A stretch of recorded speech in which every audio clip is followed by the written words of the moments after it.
আসসালামু আলাইকুম। মঞ্চে উপস্থিত সম্মানীয় ভাইয়েরা আর মঞ্চের সামনে আমার লড়াকু বন্ধুরা, আমি অত্যন্ত ব্যথিত যে আজকে এই গরমের মধ্যেও মোদী সরকার আমার ভাইদেরকে রাস্তায় নেমে প্রতিবাদ করতে বাধ্য করিয়েছেন। মনে করেছেন অযোধ্যা কেড়েছি, এবার মুসলমানদের দেশের সমস্ত মসজিদগুলো কাটবো, কবরস্থানগুলোকে বুলডোজার দিয়ে ভেঙে দেব, মুসলমানরা নীরব থাকবে। ওরা জানে না যে মুসলমানরা মোমেন, ওরা কাপুরুষ নয়। মুসলমান মানেই সে মোমেন, যে মোমেন হয় সে কাপুরুষ হয় না।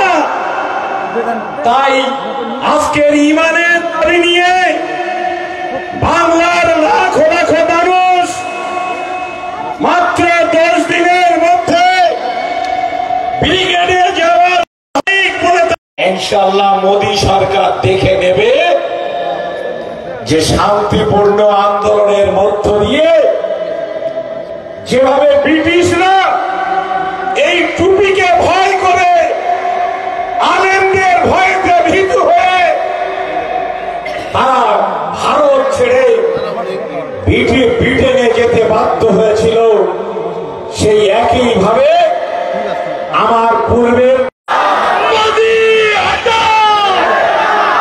স্বল্প সময়ে ভাঙা গলায় আমি শুধু এইটুকু পুলিশ প্রশাসনের বন্ধুদের জানিয়ে যেতে চাই, এই আন্দোলন কোন হিন্দু ভাইয়ের বিরুদ্ধে আন্দোলন নয়, এই আন্দোলন কোন রাজনৈতিক দলের বিরুদ্ধে আন্দোলন নয়, এই আন্দোলন আমাদের ধর্মীয় স্বাধীনতা, মসজিদ বাঁচানোর আন্দোলন, মাদ্রাসা বাঁচানোর আন্দোলন, কবরস্থানগুলোকে রক্ষা করার আন্দোলন।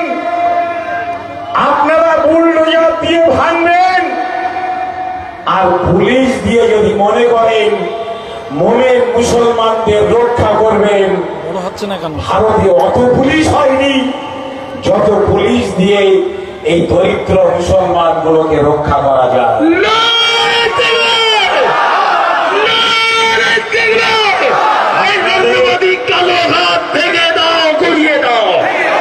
আপনাদের স্বল্প সময়ে শুধু একটুকু কথা বলতে চাই, এই সভা অল ইন্ডিয়া মুসলিম পার্সোনাল ল বোর্ডের সভা, এটা আল্লাহকে সন্তুষ্ট করার জন্য এই সভা, আল্লাহর ঘরের হেফাজতের জন্য এই সভা, আল্লাহর সম্পদ রক্ষা করার জন্য এই সভা, অন্য কোন ব্যক্তিকে সন্তুষ্ট করার জন্য কিন্তু এই সভা নয়। তাই আপনাদের যেতে হবে। আপনারা এখানে যে লড়াইতে অংশ নিয়েছেন, আমি বলবো এই লড়াই আপনাদের কোয়ার্টার ফাইনাল লড়াই। আগামী 26শে এপ্রিল আপনারা কলকাতায় ব্রিগেড প্যারেড গ্রাউন্ডে যাবেন, সেটি হবে সেমিফাইনাল লড়াই। সেদিন মাথায় টুপি দেবেন, হাতে জাতীয় পতাকা নেবেন, কিন্তু যেদিন দিল্লিতে ফাইনাল লড়াইতে যেতে হবে সেদিন মাথায় যেমন টুপি থাকবে, হাতে তেরঙ্গা পতাকা থাকবে, তার উপরে কিন্তু একটা কাপড়ের কাপড় থাকবে।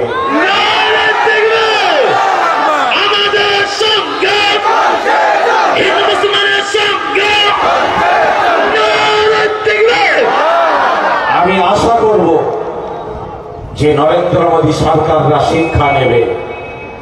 অমিত শাহ বলেছিলেন कि तुम जितना विरोध करना है करो, हम लोग वाका बिल पास कराएंगे।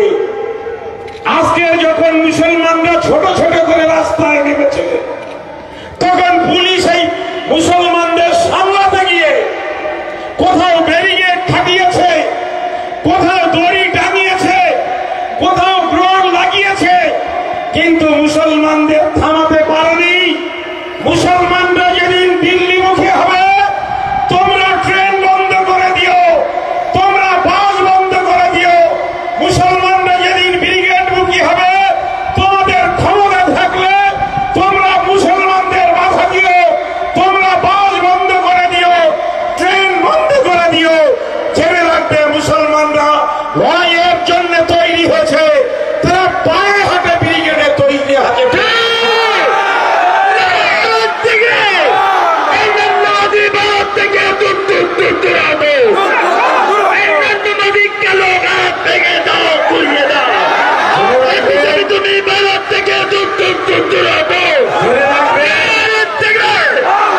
আমরা আমাদের লড়াই কিন্তু কাউকে অসম্মান করার জন্য নয়, আমাদের নিয়ত, আমাদের উদ্দেশ্য, আমাদের ইমানি চাহিদা, আমরা তা বলিষ্ঠভাবে বলেছি। আমার ভাইরা বক্তব্য রাখবেন আপনাদের সামনে, আপনাদের সামনে আমাদের সকলের মহামিলন ক্ষেত্র হয়ে উঠবে ইনশাআল্লাহ।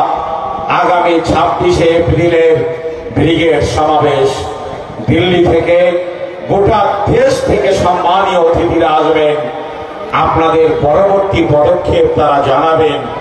আমি আশা করব আপনাদের সামনে ওই লড়াইয়ের ময়দানেই দেখা হবে ইনশাআল্লাহ। আসসালামু আলাইকুম।